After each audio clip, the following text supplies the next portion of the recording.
Bom dia. É, nós estamos agora no capítulo 12, o livre-arbítrio.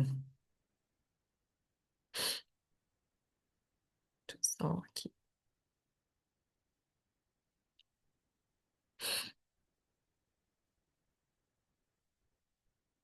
Bom dia, Lê. E esse tema, ele volta, se a gente olhar para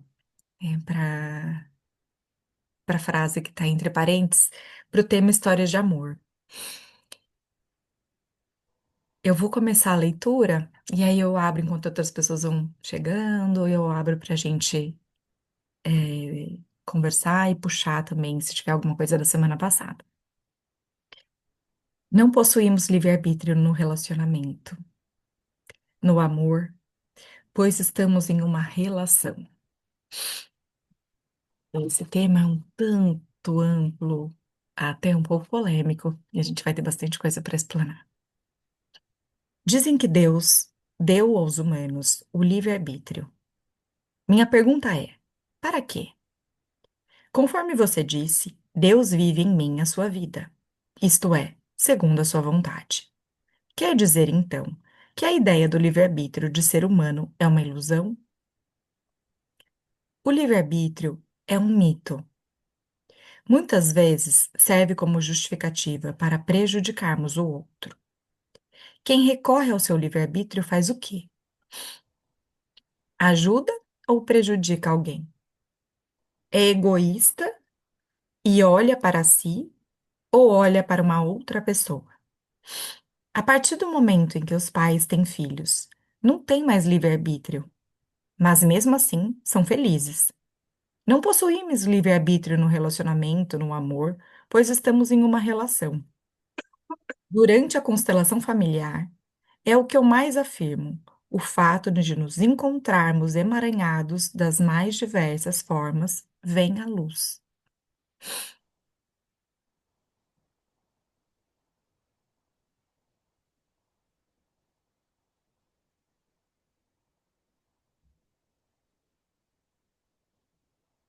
Permitam-se ser atravessadas por qualquer sensação que veio agora. Provavelmente, essa fala deve ter acordado um monte de coisa, inclusive do que vocês já ouviram sobre o que é livre-arbítrio, do que vocês construíram dentro de vocês, do que é livre-arbítrio.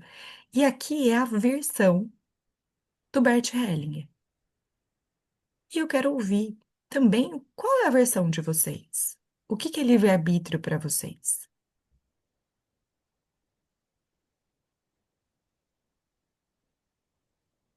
O que esse texto gera dentro de vocês? Conforto ou desconforto?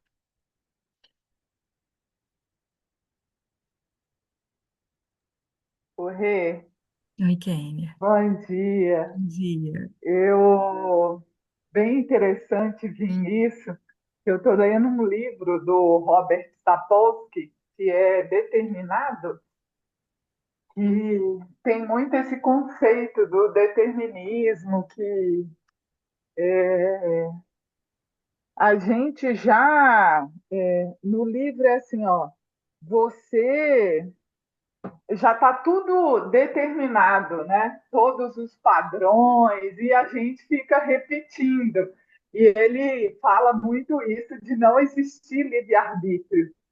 E aí eu fiquei pensando, né, você falando isso, eu pensei muito no que o Bert Hellinger, né, a frase, quando eu comecei a ler o livro, que eu fiquei muito na minha cabeça foi: não somos tão livres assim, sabe? E aí eu fiquei explorando essa possibilidade, né? A gente falou muito sobre o todo na semana passada. E eu falei assim, nossa, às vezes a gente pode ver como algo negativo, mas se tudo, né? Se tudo já existe, todos os padrões já existem, todas as formas de amor já existem, talvez a nossa escolha seja no sentido de quando você tem consciência, você ter a opção de escolher dentre os outros padrões que já existem. Que às vezes a gente está querendo criar roda, sendo que talvez é só você olhar um pouquinho para fora, né? Às vezes você está no seu sistema familiar, você vive um padrão, você vive as mesmas escolhas, e talvez o poder de escolha seja quando você toma consciência do padrão que você está, e se você olhar para as outras formas que você se relaciona além da família, você enxergar outras formas diferentes que já existem, e talvez aí é que, assim, é o que eu fiquei pensando, né? Que aí Uhum, seja essa possibilidade de escolha dentro daquilo que já existe, sabe? Não me trouxe, assim, desconforto, me trouxe, assim, ok, então se tudo já existe, a gente está só repetindo, eu posso pegar dentro daquilo que existe e tentar achar aquele caminho que é melhor, entende? boa. Foi assim que eu fiquei pensando, né?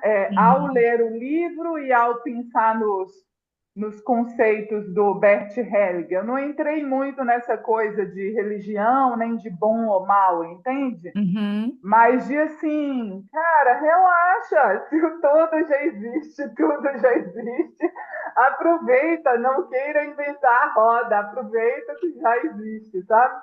Essa é uma ótima frase de síntese, né, da sua fala, Kênia. Muito boa, muito boa. É, então, vejam como é. Eu quero primeiro captar as percepções de vocês, porque assim, tudo faz parte. Só um cuidado, né, para a gente até observar que a fala da Kênia foi muito pontual e muito propícia para eu trazer essa forma de da gente olhar, é que quando a gente então nega que uma coisa era de um jeito, então o livre-arbítrio não era do jeito que eu acreditava. Não somos tão livres assim. Logo, tudo já existe, então não tem nada para fazer. Então, olha como a nossa mente faz. Ela vai para o oposto, não necessariamente. Então, foi muito bom a Kênia. Eu te agradeço muito, Kênia, por ter trazido isso, só para a gente tomar só um cuidado de não sair de uma teoria para já pegar outra, tá? Então, claro, como você está lendo esse livro, ele te chamou e você está trazendo essas. Isso faz parte do seu caminho. Só não quero pegar, então, que assim, já que não existe o livre-arbítrio, logo é o determinismo que existe, tá? Só esse cuidado aqui entre a gente. Tá. Eu não tinha pensado nisso de pular em outra, Eu tá? sei. Aham. Eu pensei, mas foi bom você trazer isso, porque aí eu vou ficar atenta, porque Isso. talvez eu esteja fazendo isso de forma inconsciente, E a nossa né? mente faz. Isso mas eu pensei muito no sentido assim, de parar de ficar brigando com o que está repetindo, Uhum. entendeu? Isso. Assim, a minha primeira percepção, mas é muito bom você trazer isso que eu vou observar isso. Boa. Eu vou, porque assim, a nossa mente, ela faz isso, gente, a gente tá na dualidade. A gente vai fazer tum-tum toda hora. A gente sai do branco pro preto, do 8 pro 80, do bom pro mal. E aí o que a gente achava que era o mal vira o bom e o que era bom vira o mal. Então, se eu não sou a vítima, logo, então eu sou a culpada. Então, a gente faz esse tum-tum, tá? Então, só percebam que a gente faz isso, todos nós. Se eu soltar uma teoria, eu já vou querer catar o cipózinho rapidinho para pegar outra. Então, aí a gente só respira nisso. Tá. Também. Traz o E.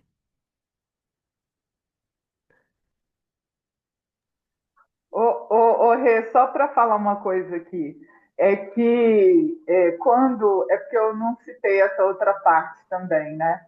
Mas quando me trouxe esse alívio, né? Eu fiquei pensando numa palestra que eu tinha visto da professora Lucielena Galvão, e ela defende o livre-arbítrio, sabe?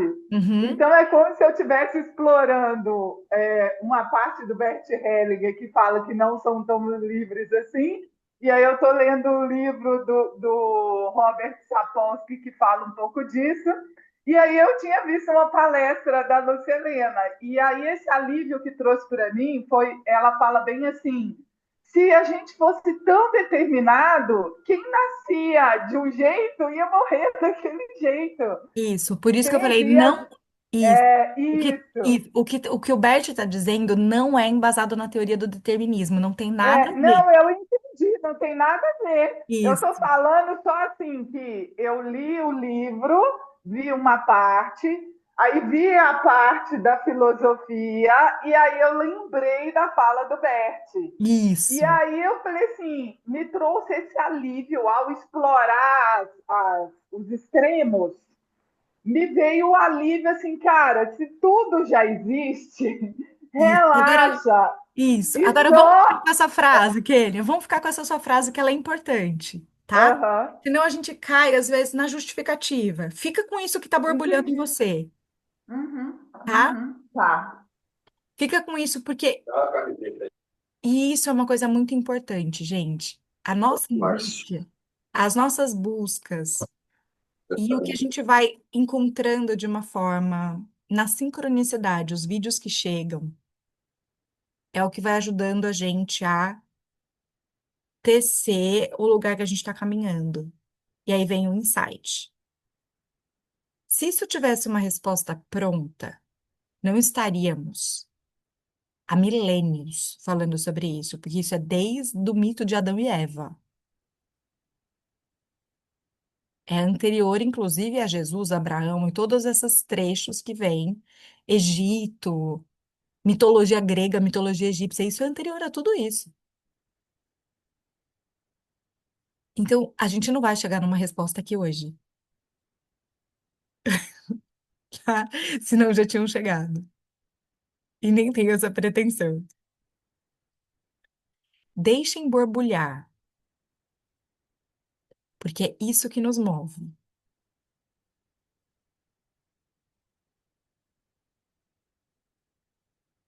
Um ponto só importante. Quando Bert Hellinger diz isto, não é baseado na teoria do determinismo. Só isso que é importante a gente deixar, porque esse foi o insight precioso da Kênia para ela, e isso é o que está movendo ela. Porque senão a gente cola uma coisa e a nossa mente faz isso, e dependendo de como eu pego, porque a minha mente, ela não pega 100% do que eu estou ouvindo, então desses 20 minutos que a gente está conversando, a mente de todas vocês já foi e voltou em um monte de lugar. Então, a gente pode pegar pequenas palavras e aí a gente junta e faz um texto. E aí a gente pode ter uma interpretação. Ah, então eu aprendi na aula que o Bert Hellinger ele é baseado no determinismo. Não, só isso, tá bom? Esse é um insight precioso da Kênia, o que tá movendo ela, e tá tudo certo, tá? Só pra gente não cair nessa polaridade. E outro ponto importante, ele também não fala que não existe livre-arbítrio.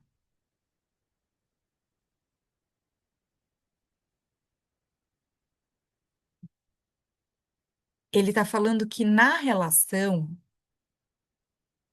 não tem esse tipo de livre-arbítrio que a gente acredita que existe, de que eu posso fazer o que eu quiser. Porque se você tem um filho e fala, eu posso fazer o que eu quiser, eu tenho livre-arbítrio, né? Eu posso deixar meu filho, não importa, tive esse filho, não quero mais, deixo ele e vou embora. Ô, Rê, pra mim tá sem áudio, não sei como que tá para as meninas. Tá com áudio. Aí vê se o seu saiu um pouquinho. É, e aí, o que que ele está trazendo aqui? Quando eu atuo desse lugar, justificando o livre-arbítrio dessa forma, ele não existe. Porque eu não sou tão livre assim do efeito. Então, o que existe na base filosófica que, na minha compreensão, se integra com o que ele traz, e não é o oposto, mas também aqui a minha interpretação pessoal, é temos livre-arbítrio sobre a causa, não temos livre-arbítrio sobre efeito. Então, quando ele diz que um pai e uma mãe não têm livre-arbítrio, é porque a partir do momento que você toma uma atitude com o filho, essas consequências, você não vai ficar imune às consequências disso.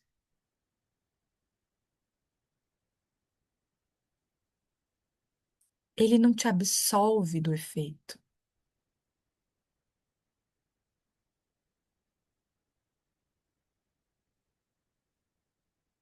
Você não tem o poder de não ter mais filho, por exemplo, ou de não machucá-lo. Se você, por exemplo, resolver que você não quer mais ter filho e deixar ele. Como é isso para vocês?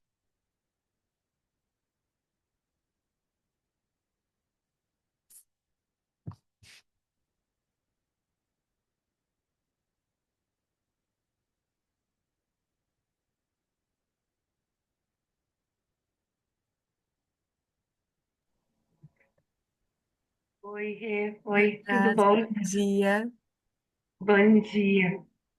Faz muito sentido, porque eu já vinha olhando para isso, para esse tema, e estudando também uma perspectiva de, de física quântica. O Amit Goswami traz bastante essas questões do livre-arbítrio e esses efeitos e essas questões que isso gera no cotidiano a respeito de energia, do quanto a gente coloca, né, foco numa determinada coisa e o que isso reverbera na nossa vida e o que é, na verdade, a possibilidade de um livre-arbítrio.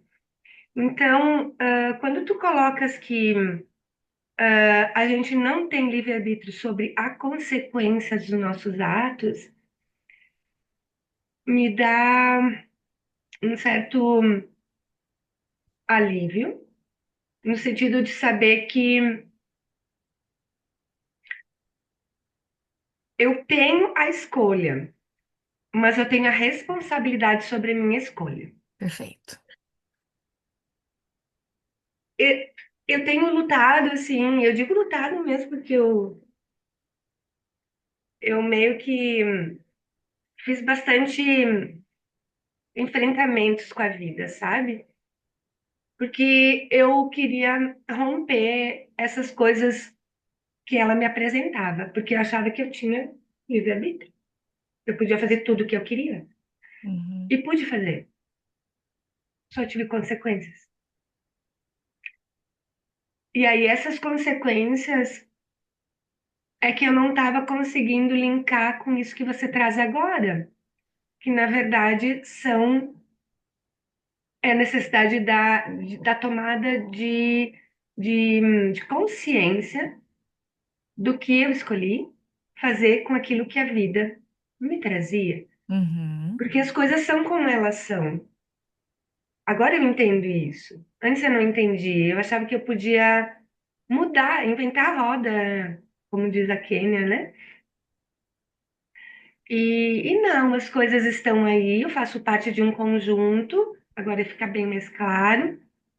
Cada um faz parte desse todo, e deste todo a gente vai manifestando, a partir da nossa consciência, algumas questões na materialidade, na nossa vida propriamente dita, seja em, em forma de um trabalho ou um relacionamento, enfim. E quando tu faz essa escolha, é que tu teve o teu livre-arbítrio. E uhum, agora tu pode ver o que tu escolheu. É isso, é uma questão de escolher o que eu faço com o que já tá aí. uhum. É isso. Então fica mais claro ainda com essa tua fala. Uhum. É isso. Obrigada. Maravilhoso, Dragas. Claro, aqui é dentro da minha compreensão, tá? A minha compreensão é bem nesse lugar, e aí eu vou trazer uma referência, inclusive, porque como a gente toca em temas que são bíblicos, né? Não só do Novo Testamento, mas também do Antigo Testamento, eu vou trazer essa referência, porque mesmo quem não é judeu ou cristão, é permeado por essas falas, né? Por essa teoria do livre-arbítrio, né? O Newton Bonder, ele trouxe uma vez que, numa aula, que inclusive eu já trouxe algumas referências para vocês sobre isso, teve uma aula que eu assisti dele que foi, inclusive, sobre o advento, que é a chegada de Jesus na Terra, e ele é um rabino. Então, isso para mim já foi muito disruptivo, né? Porque um rabino falando sobre Jesus. Então, isso me deu mais abertura ainda para escutar, porque não era tendencioso aos dogmas de uma determinada forma de olhar. Então, já tem uma disrupção de abertura, né? E ele trouxe que a Bíblia não é um livro sobre religião, né? E nem é um livro sobre é, a Terra. É sobre a origem do ser humano. Ela fala sobre a origem da raça humana. Por isso começa na Gênese e termina no Apocalipse. Se a gente olhar para a leitura como um livro sobre a experiência da raça humana, a gente vai ter uma outra leitura, que é incrível. E aí eu passei a olhar para os trechos desse lugar. E ele traz assim, por exemplo, Adão e Eva precisaram daquela experiência. Se Eva não tivesse comido a maçã, e aí aqui a gente vamos olhar do ponto de vista mitológico, para a gente não olhar do ponto de vista religioso e nem histórico, do tipo, mas existiu mesmo Adão e Eva? Mas eles eram reais? Mas eles viveram? Deixem isso. Vamos olhar só para o mito, tá? Como uma história que atua dentro da gente.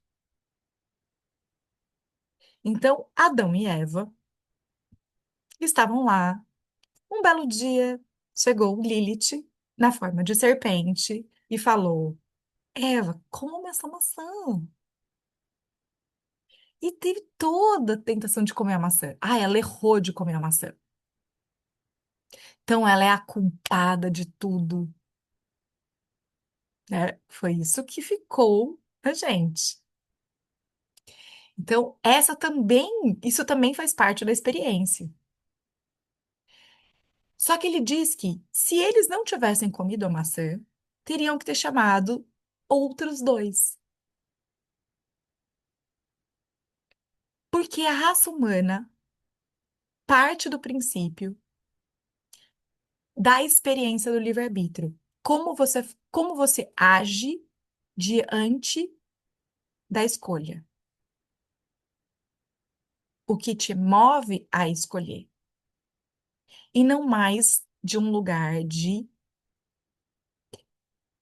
Não é nem obediência à palavra, é quando você é. Ai, me fugiu. Coagido a agir de um jeito. Não é porque você não pode, porque você vai sofrer, não é por uma ameaça, não é por coação, não é por medo, é por consciência. Só que eu só adquiro a consciência na experiência.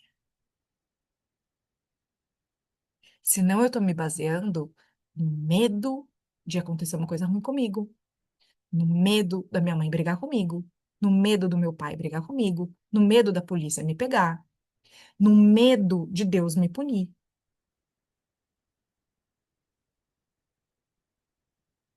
Mas não é por consciência.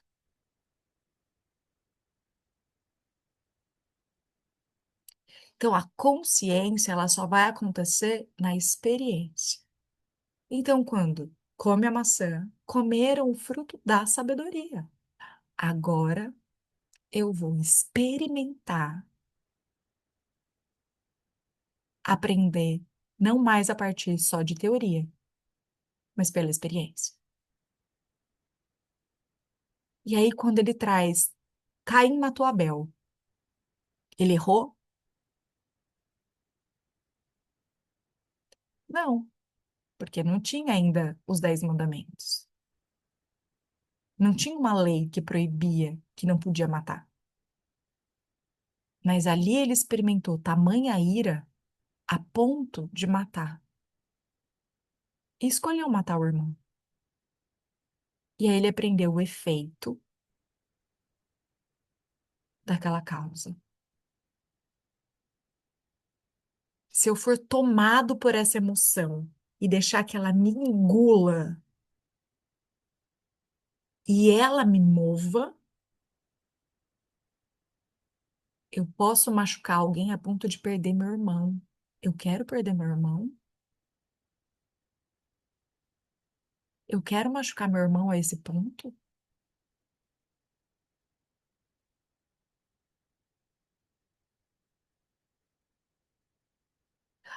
Ah, mesmo com essa ira, mesmo com essa raiva, mesmo achando que eu tô certa, eu vou deixar isso abaixar, porque eu não quero esse efeito. Mas eu sei já do efeito. E aí eu posso aprender pelos meus erros. Só que eu também posso aprender com os caminhos dos outros.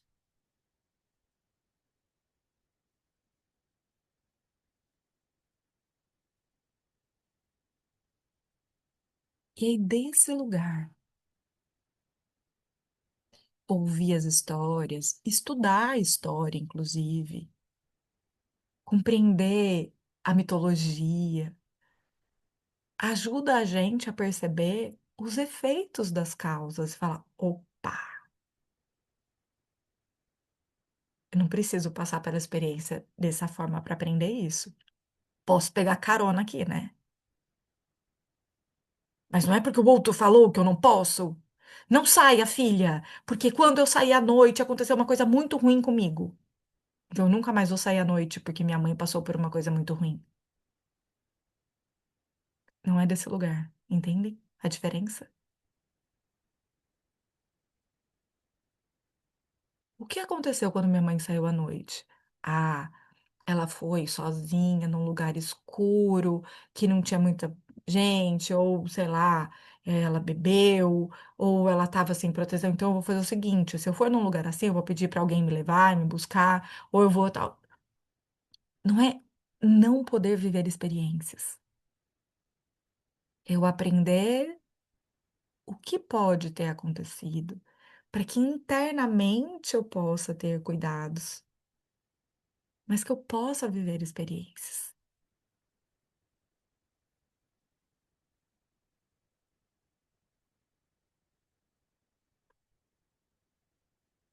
E a Grazi trouxe uma palavra que é muito chave, que é a responsabilidade. Mas eu quero ouvir vocês primeiro, antes de puxar esse gancho. Só deixei aqui para a gente não perder essa palavra que a Grazi trouxe. Como vocês escutam tudo isso que move dentro de vocês?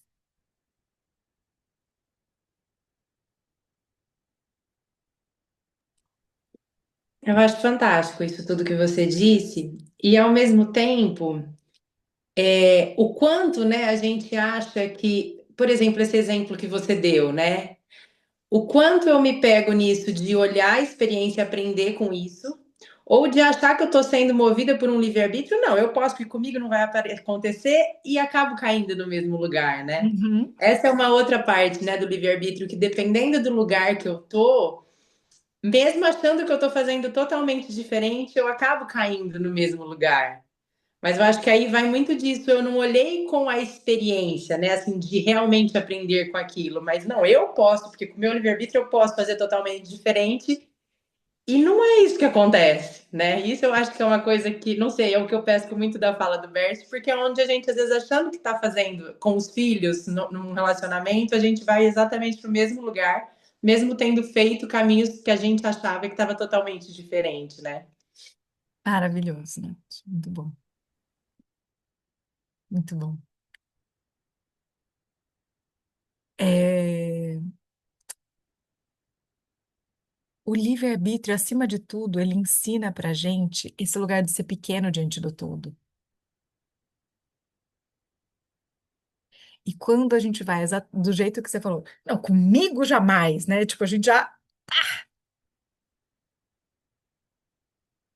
Agora, sabendo que comigo também, qual seria a minha escolha? Mesmo assim, quero viver essa experiência. Tudo bem, você já vai diferente. Porque você não vai se achando superior ao outro, mais especial.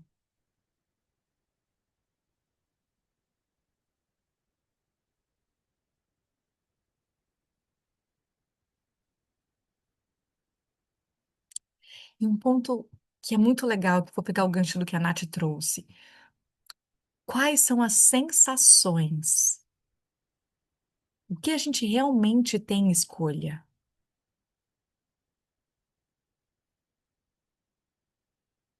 O que cada situação desperta na gente?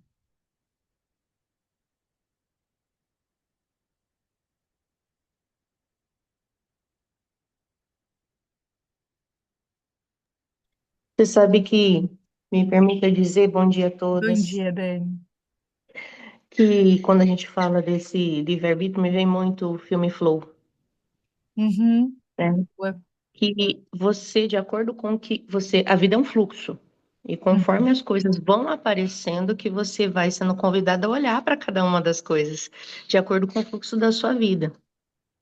Eu acho que quando a gente para ficar pensando onde é que eu preciso ter livre-arbítrio, é a mesma coisa que desviar do alvo. É como se a gente quisesse, no leito de um rio caudaloso, com muito movimento, querer ir para a beira do rio, em vez de ir para o movimento natural. Muito bom exemplo. A gente já, nos livros anteriores, a gente já trouxe o livre-arbítrio, né? Porque acho que nesse livro a gente está trazendo especificamente, mas em outros a gente já teve a oportunidade de falar sobre. Se Uhum. a gente tem apenas 5% de consciência do todo o tempo todo, qualquer pequena luz que se acende já faz uma diferença imensa. Uhum. E a gente já podia estar feliz por aí. Mas talvez essa coisa interna, que nem eu escrevi, se conhecer é importante porque às vezes certos desejos de liberdade ainda estão ligados a padrões, enquanto na verdade é só soltar. A gente verdadeiramente o controle, aquilo para mim o livre-arbítrio é assim, eu quero chá ou café, eu quero ir para a direita ou para a esquerda nessa rua aqui. Nessa rua, que nem a história de que sair à noite em certos lugares é perigoso. Eu posso ter o livre-arbítrio, como você disse, escolher passar por esse perigo e sair dele, ou simplesmente dizer, não, ali já tem histórico, eu posso fazer o caminho inverso. Mas tudo depende do que me move, Uhum. porque às vezes o que me move vai querer com que eu coloque o dedo na tomada para tomar o choque, para saber que, deixa eu ver que gostinho tem esse choque. E aí entra na responsabilidade, no Maravilha. resultado de. Né? Então tá, fiz esse, tô fazendo aqui. Vou ter que abraçar, tenho responsabilidade sobre isso. Uhum. Então eu acho que tudo, por mais que a gente faça força, tem um ciclo natural. Se a gente não fizer força, fica mais leve. É o que eu venho ao longo da leitura dos livros percebendo com relação ao fluxo. Porque assim, por exemplo, a gente tem padrões de demandas mentais. Então, às vezes eu entro naquela demanda, principalmente que eu sou PJ, de como vai ser o mês que vem, como as coisas vão acontecer, será que vai vir o que é necessário para cuidar das minhas contas? Aí, o meu exercício mas tá vindo todo mês há anos, por que que eu tô me preocupando por isso, com isso? É só eu continuar fazendo. É só eu continuar fazendo o movimento que eu estou fazendo, encontrando abrindo, deixando novas portas abrirem, mas para isso, para mim, serve um pouco o passado. O passado serve para mostrar o que eu já consegui avançar, o que eu consegui desenvolver, o que eu consegui conquistar e como o fluxo está vindo. Pode Uhum. haver algum tipo de interrompimento? Até pode. Aí, quando ele vier, eu vou lidar com ele conforme parecer. E isso me ajudou muito com a ansiedade. Ótimo. Muito bom. Então, vejo desse jeito, me faz lembrar muito o flow, porque o flow é basicamente isso, né? Uhum. Alagou, vai aprendendo a sobreviver com isso até onde dá. Maravilhoso, Dani. Eu vou pegar justamente uma cena do Flow para trazer isso que, nossa, muito bom. Muito bom você trazer todas essas imagens e juntar um pouco que até que a Kênia trouxe com relação a padrão. E com o que você falou agora, que é, às vezes eu vou querer colocar o dedo na tomada. E você também trouxe o que que a gente está chamando de liberdade, né? Então, muitas vezes, o que a gente está chamando de escolha não é escolha, é repetição de padrão. A gente ainda está movido pela repetição de padrão, achando que está escolhendo. Então, esse o padrão existe, a situação existe, tá tudo alagado e todo mundo ainda é permeado pelas suas crenças e seus padrões. Diante da situação que existe, diante do padrão que se apresenta, eu assumo a responsabilidade dessa pequena escolha. E aí eu vou pegar um exemplo do filme Flow. Não sei se todos já assistiram, senão eu vou dar um belo spoiler aqui, mas tudo bem, eu acho que não compromete muita coisa, vale a pena assistir mesmo assim. Tem uma hora no Flow, que eles estão todos lá seguindo com o fluxo da água, e tinha um animal de cada tipo, pegando ainda o exemplo que a gente está trazendo aqui da história da humanidade, é bem uma releitura da Arca de Noé, né? E aí, num dado momento, o cachorrinho vê uma matilha de cachorrinhos. A ave que estava no leme fala: vai dar ruim. Se você chamar todo o seu sistema para vir para cá, vai desequilibrar a harmonia que está aqui entre quatro, que era um de cada espécie. Ela não fala, porque o filme não tem fala. Mas isso fica. Ela segura o leme. Aí vai lá, pega e quer. E ali ele faz uma escolha.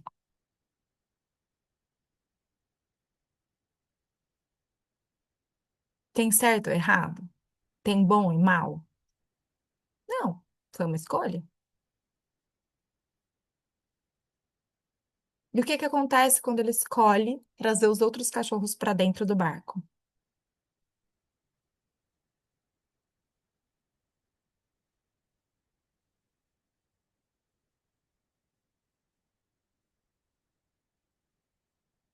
Não saiu do flow, o gatinho continua seguindo seu flow, né?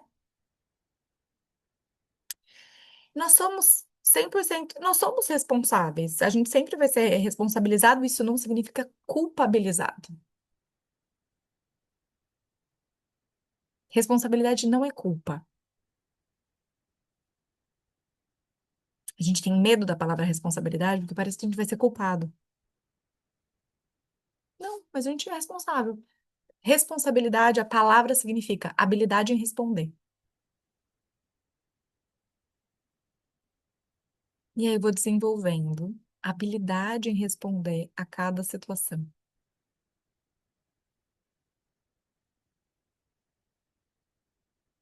Ali ele escolheu chamar o sistema familiar dele. Tudo bem. O cachorro chamou o sistema familiar dele para dentro do barco.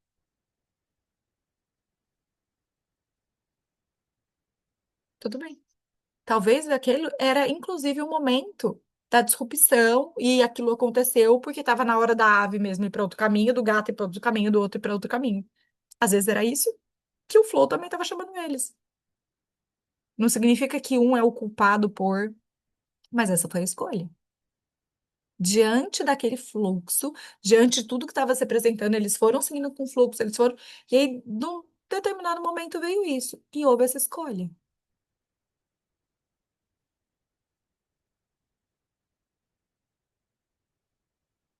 E a gente vai ser colocado em muitas encruzilhadas.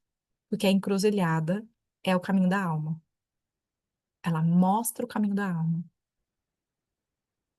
E nessas encruzilhadas sempre vai vir o nosso padrão, o nosso medo e um terceiro caminho.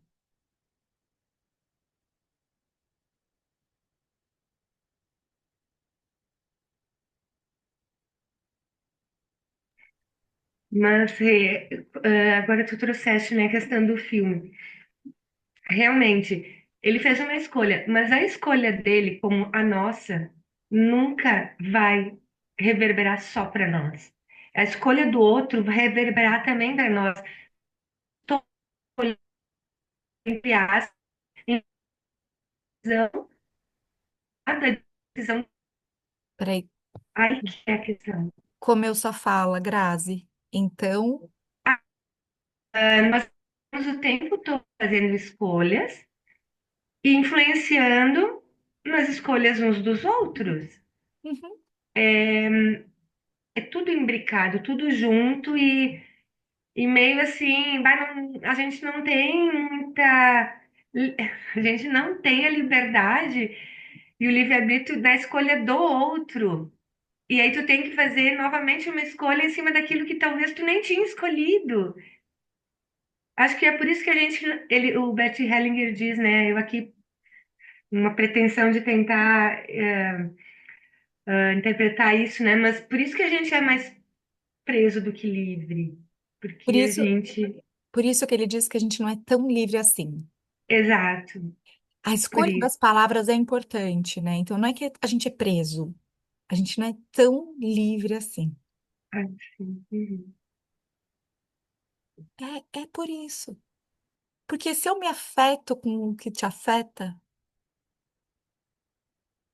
se você fica triste com a minha escolha, isso me afeta, isso te afeta. Não é tão.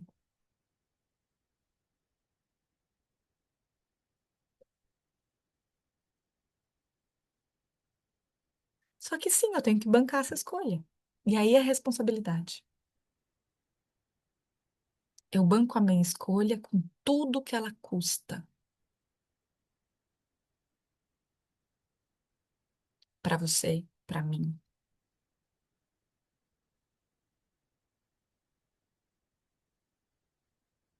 Porque senão o livre-arbítrio vira uma desculpa para atitudes infantis, para comportamentos infantis. Ah, eu tive livre-arbítrio, ué, a gente não tem livre-arbítrio. Entende como isso geralmente vem? É nesse lugar que geralmente quem usa essa palavra, essa expressão, ele fala que é para prejudicar e não para ajudar. A forma como é usada,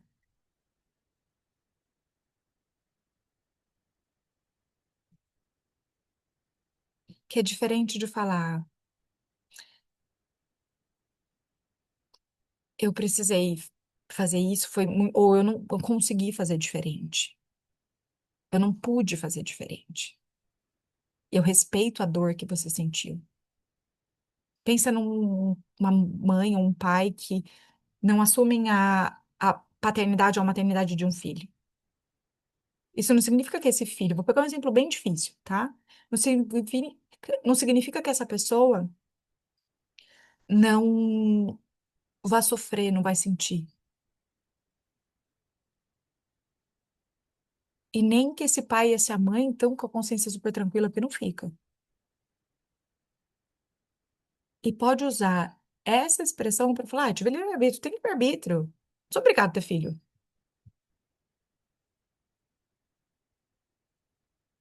Agora, quando você fala, eu não consegui, eu fiz essa escolha, eu precisei ir embora, eu não consegui fazer diferente. Continuou sendo a minha escolha. Pode ser seguindo um padrão, pode ser por medo de perder a liberdade, pode ser por uma série de questões. E pode ser que esse realmente tenha sido o destino dessa pessoa. Por isso ela escolheu esse pai, que era um pai que não tinha condição. Pode ser que tudo acontece ao mesmo tempo. Aquilo. Eu escolhi nascer desse pai porque era um pai que não ia conseguir, que tinha essas características, então eu vim viver essa experiência. Mesmo assim, ele é responsável pela escolha dele.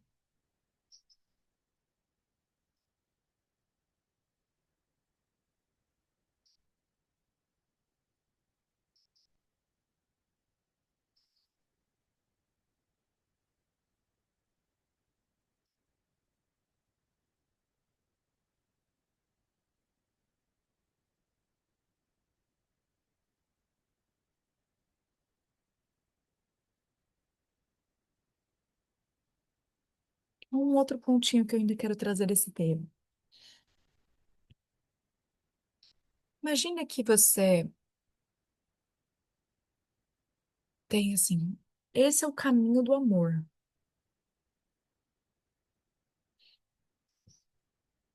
Mas você pode escolher qualquer outro.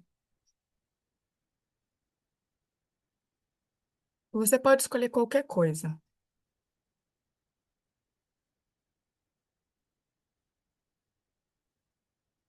Mas o caminho do amor é por aqui. Como uma mãe que fala assim, filho, ou um pai, olha, aqui tem arroz, feijão, brócolis, salada. Esse é seu almoço. Não quero comer chocolate.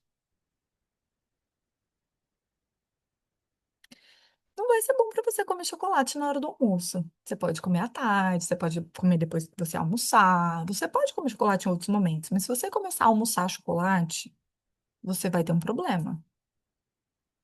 Eu quero chocolate, eu quero chocolate, eu posso comer tudo. Eu tenho livre-arbítrio para escolher o que eu vou comer. Tá bom, pode comer chocolate.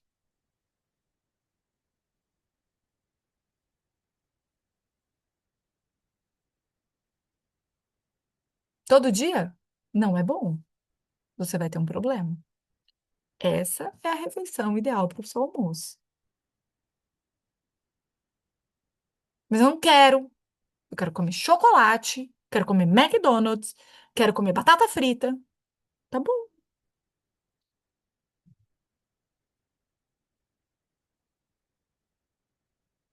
Estou com 130 quilos, tenho 40 anos, estou com diabetes, colesterol alto, não sei mais o que eu faço. E agora? Comer arroz, feijão e brócolis. Esse é o caminho. Passei 40 anos comendo chocolate, batata frita, e McDonald's. Agora, vai deixar essa rua e pegar essa?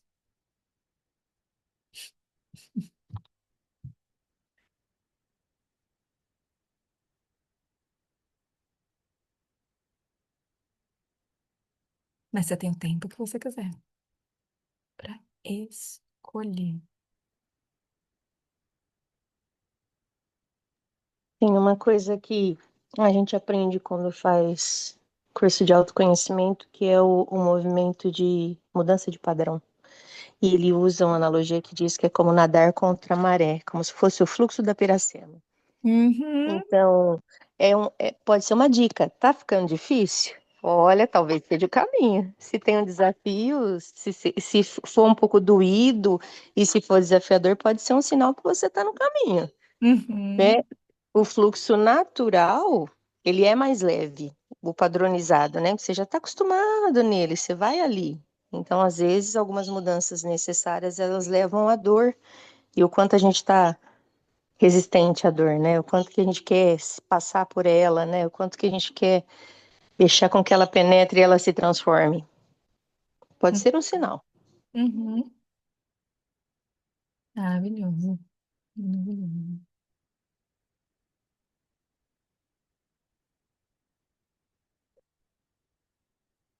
Muito bom, muito bom. Isso borbulha muito, né? Porque é muito difícil.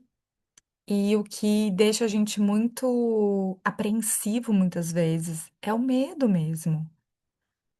até em torno desse mito é assim o medo de ser punido, de ser o culpado, né, por ter agido mal, por ter machucado alguém. Esse medo ronda a gente o tempo inteiro, né? A gente não quer machucar o outro. O ponto é trazer a responsabilidade e não a culpa.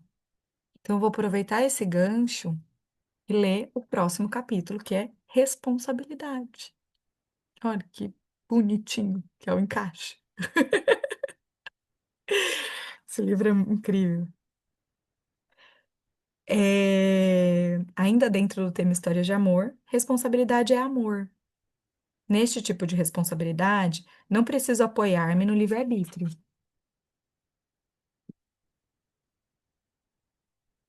Se possuímos livre-arbítrio, onde fica a responsabilidade? Esta pergunta surge constantemente. Por um lado, os pais não têm livre-arbítrio na relação com seus filhos. Precisam se adaptar constantemente àquilo que acontece. Mesmo assim, carregam o tempo inteiro a plena responsabilidade. Responsabilidade é amor. Nesse tipo de responsabilidade, não preciso apoiar-me no livre-arbítrio. Apoiamo-nos no livre-arbítrio e na responsabilidade quando desejamos culpar alguém. Dizemos a ele: você fez tal coisa e possui livre-arbítrio. Por isso também é responsável por tal e precisa expiar a culpa. Recorrer ao livre-arbítrio muitas vezes serve para punir alguém, ao invés de ajudá-lo. A responsabilidade faz parte do destino. Por exemplo, existem pessoas criminosas. Elas também, esta minha imagem, estão a serviço de alguma coisa. Isto, no entanto, não significa que não precisam se responsabilizar pelos seus atos. Faz parte do seu destino. Um emaranhamento não nos livra das consequências.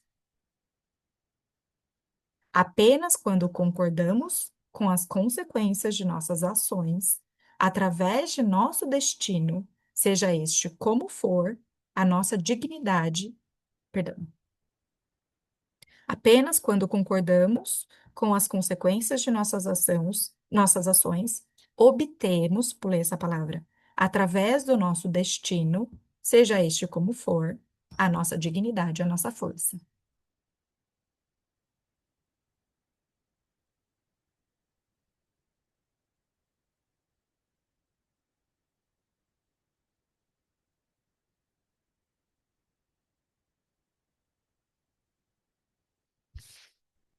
Como vocês sentem?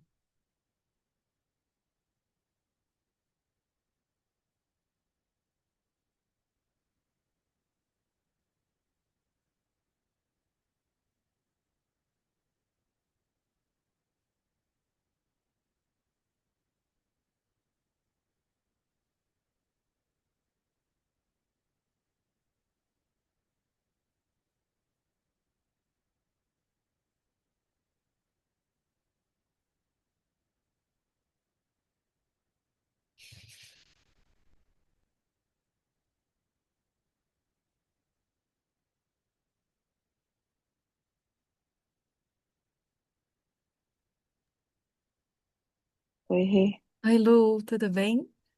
tudo bem? É, no primeiro texto, eu senti aquela hora, né, quando você leu, eu senti um sentimento de impotência. Uhum. Que, assim, tomou conta de mim, esse sentimento de impotência, né?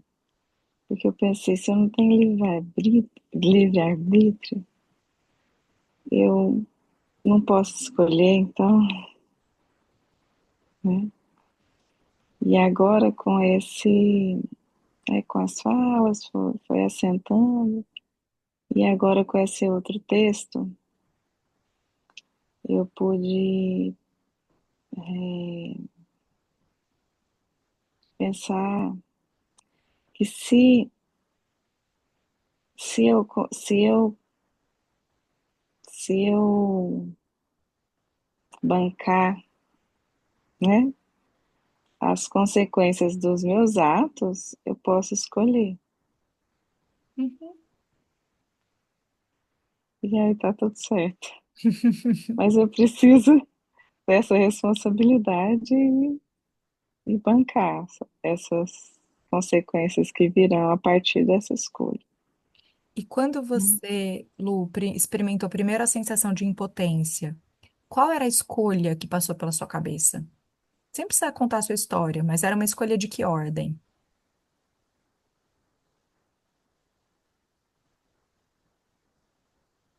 Uma escolha mais sempre assim, porque a minha vida eu sempre dedico aos outros, né? Aos pais, aos filhos, ao marido, e aí eu sempre tenho essa, essa alma liberta, né? Eu tenho Uhum. essa alma assim liberta, e aí eu sempre fico pensando, quando vai ser por mim só, né? Quando vai ser eu que vou conseguir ser livre de, de cuidar de ser só por mim, sabe? Eu sempre tenho essa vontade, né? Então, De, olha que importante esse exemplo. Porque nesse exemplo a gente tem padrão sempre para os outros. A gente tem o conceito do livre-arbítrio. Ah, então eu não posso escolher, então nunca vai ser para mim. Padrão. uhum, Se eu tenho esse padrão, pode aparecer. Eu vou conseguir. Vou mudar minha fala. Se eu tenho esse padrão, a vida vai me trazer essa dinâmica ou vai me trazer uma dinâmica diferente? é, Então, qual é a escolha?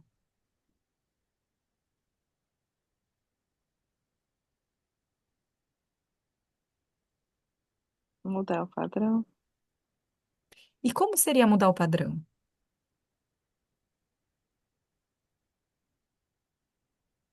seria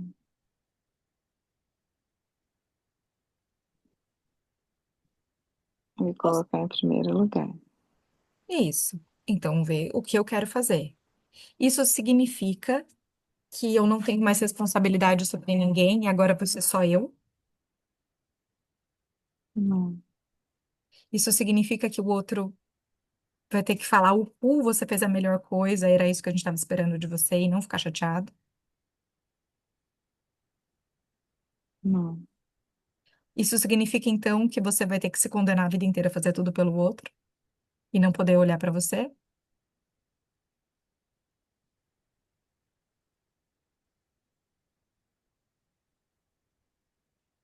Entender o padrão, o que já vem, o que está acontecendo e onde cabe esse livre-arbítrio de um lugar que é de responsabilidade.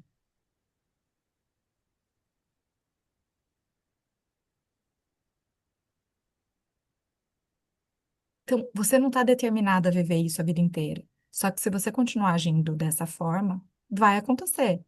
E vai vir dessa forma. Porque a evolução é justamente você assumir essa escolha.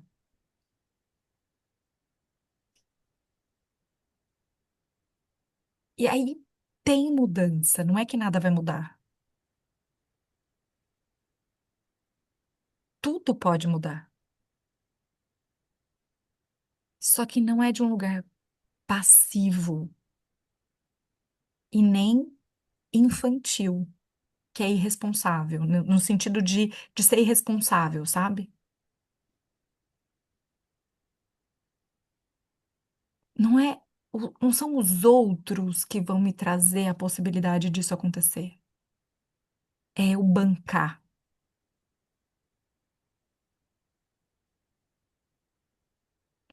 com responsabilidade.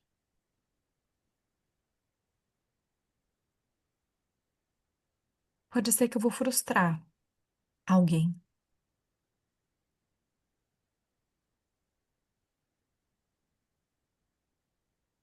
mas se eu tava no padrão, eu vou encontrar alguém que tava no mesmo padrão. Então é óbvio que eu vou encontrar alguém que eu vou frustrar.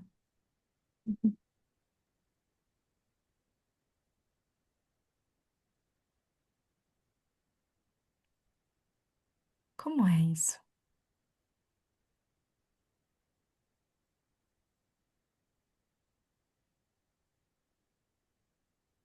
É muito difícil, é.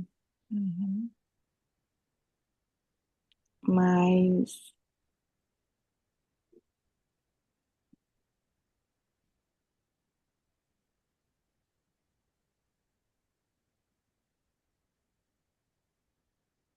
é importante. Uhum.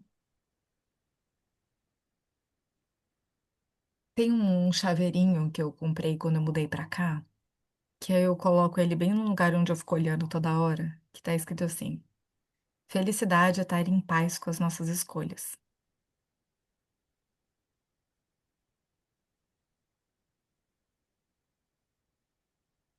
Não tem certo ou errado, bom ou má. Foi essa experiência.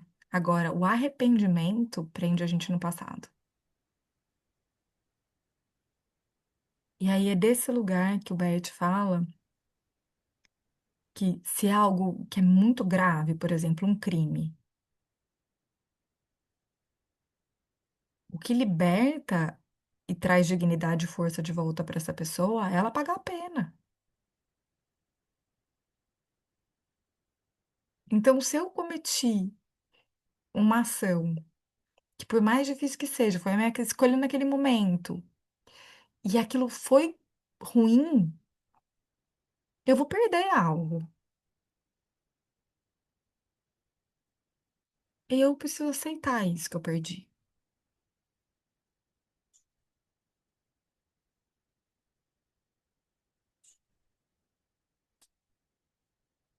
Pode ser que essa pessoa que matou alguém vai perder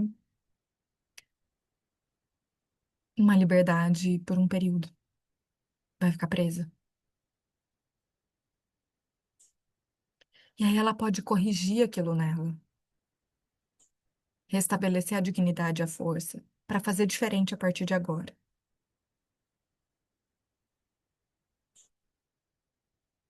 Pode ser que a gente, em dado momento, tomou um passo que não foi o melhor. Mesmo com todos os cuidados, mesmo sonhando, sei lá, montei uma empresa, perdi dinheiro e eu vou ter que começar tudo de novo. Ela quebrou. Eu arrisquei, experimentei. Eu aprendi algo com isso. E isso também me ensinou o que fazer, que pode ser o que eu vou precisar para acertar na próxima. Mas se eu ficar presa nisso, eu não me permito viver a próxima. Eu perco a força.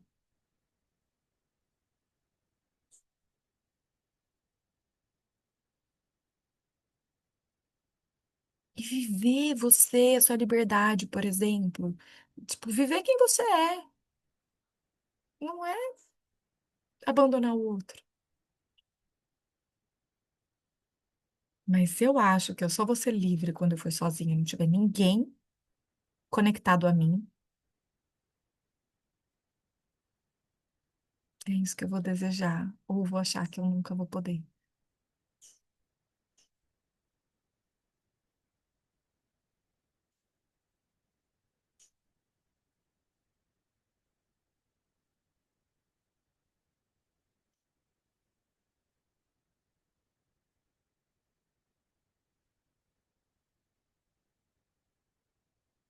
Como vocês estão? O que vai acontecendo aí dentro?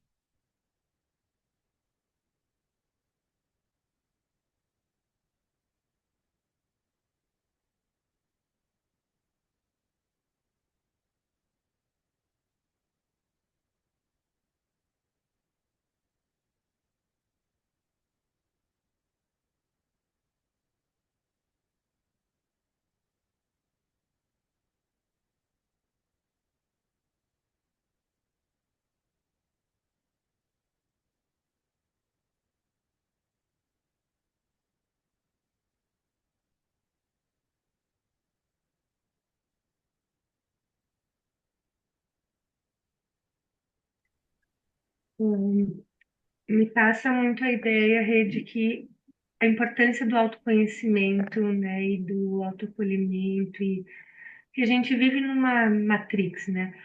Eu estava vendo Matrix de novo esses dias. E é muito padrão para o certo e errado, para o que é realmente ser uma pessoa responsável. Tu fica embotado dentro de uma série de crenças que a sociedade te traz e que vem muito de um legado histórico, que eu digo de um racionalismo científico que faz tu andar dentro de uma caixinha, e tudo isso vem para mim assim como padrões que às vezes me distanciam da minha alma, assim, daquilo que é um propósito meu de autoconhecimento e de vivências nessa experiência de vida, né?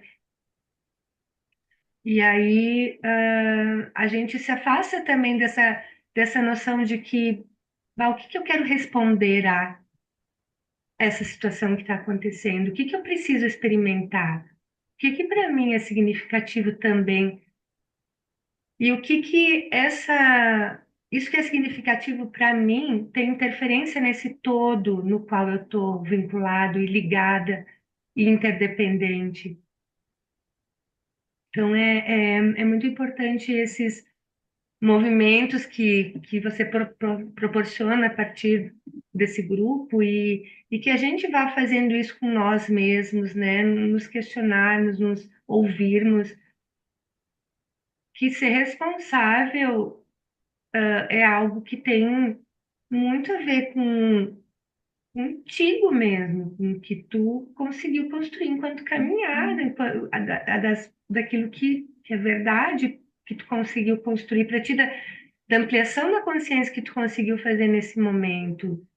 E também eu entendo que a gente tem ali, é preciso, é necessário, a gente tem avançado nas questões das leis e das consequências, né? Como tu mesmo disse, eu nunca tinha pensado nisso. Era errado Caim matar Abel? Não, porque não tinha lei. Tá, mas e a consciência? Tem a consciência de cada um. E como é que isso interfere quando como a gente diz, né? Quando eu deito na cama, né? Boto minha cabeça no travesseiro, como é que fica a minha consciência? E o quanto eu eu tô podendo acessar e ser verdadeiro com essa consciência, porque a gente se engana, né? Muito.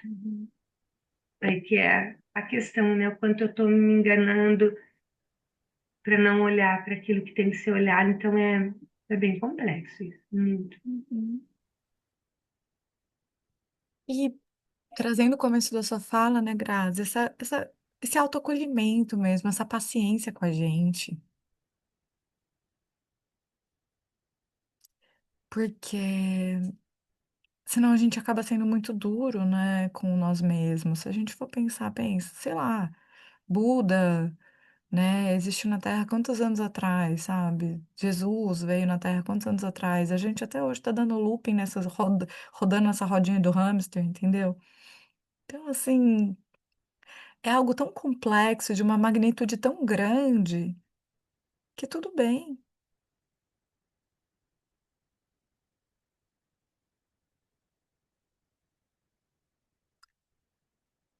Não sei, mas essa questão até da consciência, eu acho que também o quanto ela é moldada, né? O quanto essa consciência, tipo, igual a Grazi coloca, o quanto ela é uma só. Não existe isso, né? Porque dependendo das épocas, dependendo das culturas, cada um tem uma consciência diferente, né? Então, não sei, né? Assim, eu fico pensando. Você sabe que esses dias eu estava assistindo aquele 1923 Eu e não que vi. é do. Enfim, conta como que eles chegando para colonizar aquela parte dos Estados Unidos, ali em Montana e Uhum. tal. E o quanto eles tinham. E isso, assim, foi uma coisa que eu fiquei pensando, né, que às vezes a gente cobra isso, como que um matou o outro e conseguiu dormir? Mas o quanto naquela época eles precisavam ser dessa forma. Porque se tivesse essa consciência muito assim, eles não estariam ali. As condições, inclusive, de tempo, quanto eram fortes, quanto tinha que ser animalesco. E aí, se eu ficasse preso nessa culpa, eu também não conseguiria ter me mantido ali. Porque, aliás, você fica vendo tudo, né? Essa parte da colonização, você fala como que eles conseguiram? Porque, gente, eram seres humanos, né? E o que passou, né? Então precisava ter essa parte animalesca. E aí eu fico pensando isso, hoje em dia também, às vezes, quanto que a gente precisa ter essa parte, que ainda que traia a nossa consciência, mas às vezes precisa em determinadas situações. Não sei, me deu uma. Isso é muito, muito importante, assim, a gente vir dessa, o que a Grazi trouxe, o que a Nath trouxe agora, porque, assim, vou trazer até uma frase da professora Lucilena Galvão. A consciência nasce do contraste. Né? Então, eu só tomo consciência do claro quando eu tenho escuro. Só tomo consciência do escuro quando existe o claro. Quando todo mundo faz a mesma coisa, não tem consciência. E, tipo, todo mundo faz. Esse é o certo a fazer. Essa é a lei da época. Essa era a ação de todo mundo naquele momento. Não tem consciência sobre, "Ah, matei. Nossa, consciência tranquila ou pesada. Era aquilo. Então, quando um para e um levanta e um fala, não, mas isso dói. Mas isso. E aí outros vão. Aí eu tenho na polaridade, quando eu vejo a outra face de algo, nasce a consciência. Só que essa consciência, ela ainda é no nível conscious. O inglês tem duas palavras. O Bert traz três níveis de consciência: consciência individual, consciência coletiva ou de clã, consciência espiritual. A consciência espiritual é um pouco do que na tradução do inglês é o awareness, que é essa consciência do todo. Essa é uma só, uma grande consciência. Dentro do Kybalion, que são as leis herméticas, que é daquela sabedoria do Antigo Egito, é uma base filosófica que falam sobre as leis que atuam na nossa vida aqui na Terra. A primeira é o princípio do mentalismo. O todo é mente. O todo é uma grande mente. Essa mente, essa é uma grande consciência. Isso é chegar nessa. Agora, é diferente dessa consciência que eu vou tomando pouco a pouco, que é sobre percepção, que no inglês seria o conscious, que nas- dentro do trabalho do Beth seria a consciência individual, que é dentro da consciência individual, lembra? É a boa consciência. Consciência tranquila não é se eu estou fazendo uma coisa certa ou errado com a lei dos homens ou com a lei de Deus, é com a lei da minha, do meu sistema. Lembra do exemplo que ele traz, né? Na verdade, isso foi até a Angélica Oliveira que trouxe, não foi nem dele que eu ouvi, que ela explicou isso pra gente numa aula sobre pai. Ela era muito amiga dele e ele contou isso pra ela, né? Que ele acessou essa consciência no confessionário, quando ele começou a ver que a culpa das pessoas, que a culpa que as pessoas traziam não era proporcional ao que elas tinham feito, não era proporcional ao valor moral, nem da época, era proporcional ao sistema delas. Então, numa família de assassino, matar me deixa com a consciência tranquila.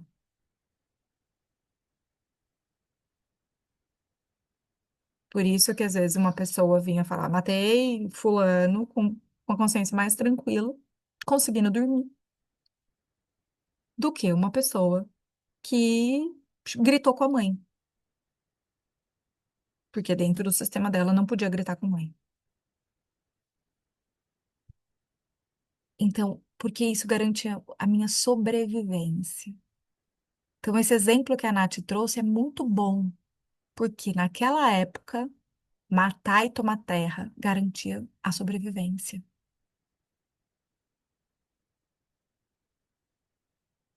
Não dá para pensar. A época dos impérios foi assim, da colonização. É, era muito animalesco ainda a consciência. Era sobrevivência. Comer e ter casa, comer e ter casa, comer e ter casa, ficar vivo. Conforme a gente vai tomando mais percepção, que é uma consciência. Não, calma. Os valores morais mudam. A moral muda. Os valores espirituais são atemporais, esses são imutáveis. Mas os morais são mutáveis.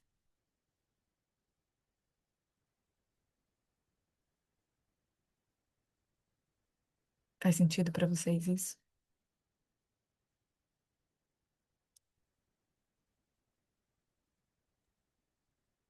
Repete, por favor, Rê. Me ajuda a puxar o fio, Val, de qual parte? Que às vezes eu entro num tubo. Essa última, essa última frase sua, que mutável e imutável.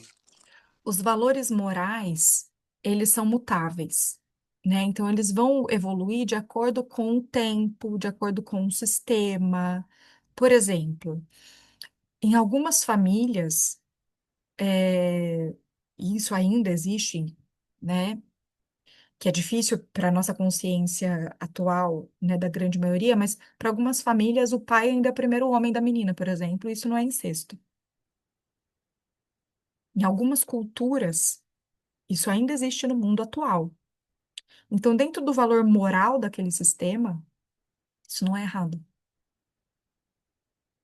Isso é o certo.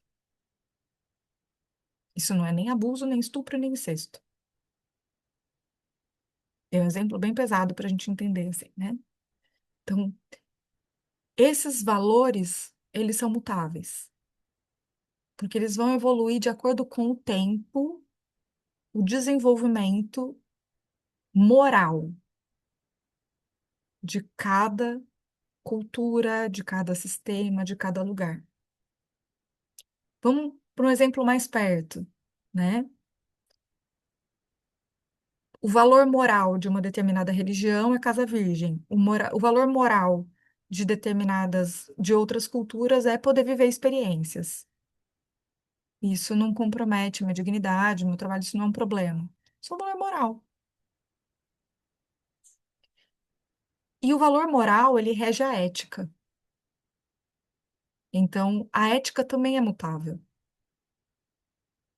Vamos dar um exemplo dos códigos de ética, dos conselhos de ética de cada profissão. Na minha profissão, eu comecei a trabalhar com internet em 2010 e meio, e eu trabalhava numa área de alergia alimentar que tinha pouquíssimos profissionais no Brasil. Então, eu comecei a receber uma demanda muito grande de crianças do norte, lá da Amazônia, de cidades muito no interior de Belém, no interior de Manaus, que começaram a me acessar pela internet. E como que eu poderia ajudar essas famílias? Levei isso para o conselho. Não posso atender online, está dentro do meu código de ética do nutricionista. Mas como eu posso ajudar essas famílias? Hoje eu dou um suporte meio de orientação geral, mas eu estou num conflito ético. Levei isso para o conselho, numa roda no conselho, com um comitê de ética. Estou num conflito ético. Eu respeito o CRN ou eu ajudo com o que eu posso essas famílias? Ou eu deixo uma criança passar por uma situação que, se ela entrar num nível de diarreia e desidratação, ela pode morrer. Eu posso dar uma orientação assim, ó, eu juro. É fácil, eu consigo dar uma orientação aqui pela internet que pode fazer uma mudança e encaminhar. E por que que eu não posso fazer isso? E aí eu tô no conflito ético. E aí foi muito interessante essa conversa. E elas falaram: não, ainda não. Então eu prefiro que você. Senão a gente também vai cair num outro problema, que é profissionais começarem a atender, só esses atenderem todo mundo, a gente desvaloriza o profissional local. E aí a solução foi eu capacitar essas pessoas desses lugares. Então, comecei a dar aula, comecei a viajar, mas ainda não podia atender. Tinha que encaminhar. Eu podia orientar o nutricionista, mas não atender diretamente a pessoa. Tá bom. Comecei a ir por esse caminho. Pandemia entrou. Pode atender online.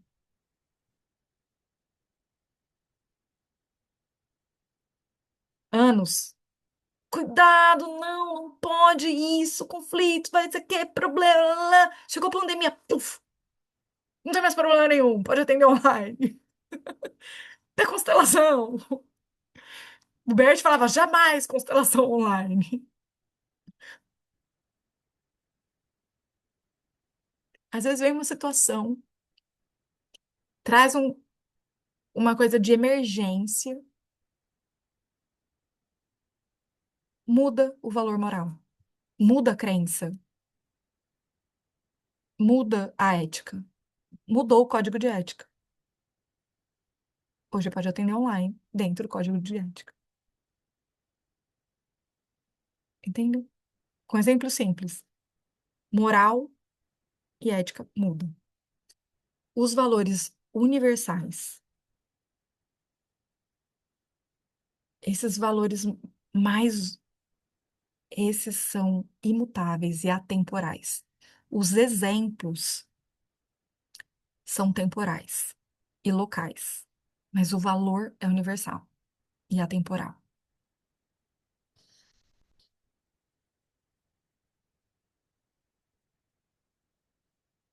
como responsabilidade,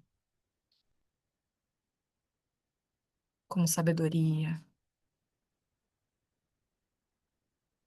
amor, alegria, são valores, virtudes. Não sei se ficou claro, Val, te ajudei, piorei, conta aí. Ajudou sim, Rê, ajudou. Acho que essa coisa dos valores morais e da ética, eles realmente têm essa fluidez, né, a depender do que se apresenta, né, no momento e do que se faz para se adaptar ao que se apresenta. Então, fico pensando que não é uma vulgaridade, sim um processo de adaptação evolutiva até, né? Uhum. Se há uma legalidade, então por trás ainda fica para mim uma necessidade de uma aprovação para que essa mudança moral ela seja consensual até, né? Então, ok, e os valores universais, sim, eles são muito claros e muito históricos, né? E realmente ele está vinculado a essa coisa maior. Muito bom, Val. Você trouxe uma chave bem importante aqui também, né? Dessa questão de tem que ter uma permissão, né? Que tem que ter um poder maior que vira o prato, né? Esse exemplo que eu dei do código de ética é um exemplo disso, né? Mas eu sinto que a gente pode ir já tangendo. Então, as pequenas transgressões, elas já vão trazendo isso, né? Então, quando um filho dentro de uma família escolhe transgredir o que aquele sistema faz, ou dentro de uma religião, uma pessoa transgride, vai e abre um centro dissidente, onde aquilo pode. Você já vai trazendo esses contrastes até que isso realmente faça sentido e tome o todo, né? Sim, evolução passa por transgredir. Essa também foi uma frase muito importante para mim, do Newton Bonder, que me ajudou muito, quando ele traz que sobre tradição e traição, né? E ele fala sobre essa transgressão, né? Que a evolução, para evoluir, você precisa transgredir. Jesus transgrediu Moisés, Moisés transgrediu Abraão, né? Então tem uma transgressão constante. que tem que ser assumida com responsabilidade, né? Como a gente lê, como foi no capítulo da adúltera, quando a pessoa fala assim, então, mas o que que você vai fazer? Né? Moisés falou que a gente tinha que era olho por olho e dente por dente, que a gente tinha que apedrejar. Você vai, né? Nas entrelinhas falando, você vai contra o mestre, que é até hoje, né? E aí ele encontra uma saída que não precisa ir contra diretamente, mas existe uma transgressão. Rê, a única dúvida que ficou, voltando, é que assim, ele fala, tipo, de todos os outros tipos de livre-arbítrio que tem as consequências. Mas ele é enfático quando fala pais não têm livre-arbítrio com seus filhos, não tem o livre-arbítrio com os filhos. Por quê? Porque, tipo, até no exemplo que você deu, eu não quero mais ser pais. Eu tenho esse livre-arbítrio, óbvio, vai me trazer muitas consequências, mas tem, né? Tipo, não, eu dou esse filho para adoção. Mas você vai Não é um deixar, livre. mas você vai deixar de ser mãe? Entendi. Entendeu? Você nunca deixa. A gente vê até na própria constelação. Você pode abortar por escolha, tá? E aqui não tô falando de culpa, de que. Não, você pode, mas como a pessoa realmente alivia o coração dela e fica em fluxo? Quando ela consegue assumir com responsabilidade. Eu fiz, eu não pude fazer melhor. Essa é uma frase de solução para aborto. Troca. Não pude fazer melhor. Eu não pude fazer diferente. Não pude. Só que não é eu tenho livre-arbítrio, eu posso simplesmente me livrar. É diferente a postura, entende? É uma postura. Eu posso fazer essa escolha. Só que esse filho continua tendo lugar. Eu continuo tendo tido um primeiro filho, mesmo que eu não tenha vivido a experiência da maternidade. Essa está na sua escolha. Você pode não viver a experiência da maternidade. Você pode entregar para outra pessoa, cuidar. Você pode abortar. Você pode fazer o que você quiser. Mas você teve um filho.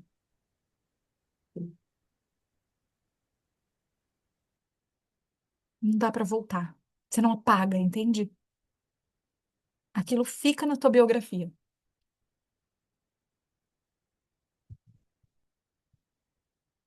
Eu vou ler aqui. Ah, um recado rápido. Nós temos 9 encontros desse livro, né? Esse é o sexto encontro.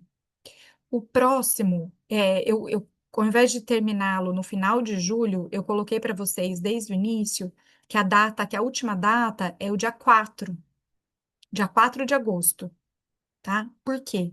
Porque na segunda que vem eu vou estar em viagem.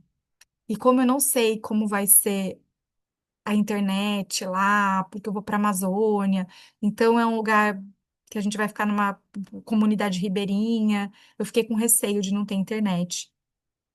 Tá? Por isso que eu coloquei nossos encontros terminando só em agosto, com esse nono encontro. Então, semana que vem a gente não tem encontro, tudo bem para vocês? Ou vocês preferem que eu chame alguém para manter esse encontro e posso chamar um colega também e a gente tem um outro encontro? Não, tudo bem? Então tá bom. Eu vou só ler aqui o que está escrito no chat. Tá dando escrever. Até nossa forma de buscar o livre-arbítrio ou busca por liberdade pode estar ligada a padrões. Perfeito. Então, somos 100% responsáveis por nossos padrões e escolhas. Responsabilidade, não culpa, né? Mas é tudo tão volátil, né? É vulnerável se tratando do que o ser humano pensa e quer no momento. Os valores imutáveis deveriam ser inegociáveis, mas estou vendo tanta coisa. Meu Deus, bom dia. Mas, sim, evoluir passa pela transgressão. Pensando aqui. Por isso que quanto mais ouvimos fora, mais confuso dentro é. Starts, importantes. Mas a prática do sentir, sentir, sentir é tão necessária para que seja cada vez mais claro, e este processo é tão íntimo e individual. Namorava uma pessoa há 29 anos atrás que dizia algo que ressoou muito a vida toda. As verdades só são verdade no momento em que elas não, em que elas são ditas. Entra nesse volátil negociável. Ainda sobre transgressão, eu me vejo muito nele, quanto ao Paulo Newman, e o quanto me culpei nos últimos 5 anos. Ficou mais fácil, talvez mais leve, após sua morte, interessante. Vou precisar sair, um beijo a todas. Deia, não tem cobrança, que a Deia perguntou se a cobrança vai para o WhatsApp. Vocês pagaram um valor que é para os 2 meses, que era para os 9 encontros, por isso que foi. Então, o valor que vocês pagaram já é contemplando até o final desse livro, tá bom? Tá tudo certo nesse, porque esse, como era um livro mais curto, eu fechei os 9 encontros, fechei o valor e aí tá tudo certo, tá bom? Logo em breve eu vou colocar a votação do nosso próximo livro, tá bom? Para vocês também. Um beijo. Bom final, boa semana para vocês, mais estendida dessa vez. Vamos refletindo sobre tudo isso. Boa viagem. Obrigada. Beijo.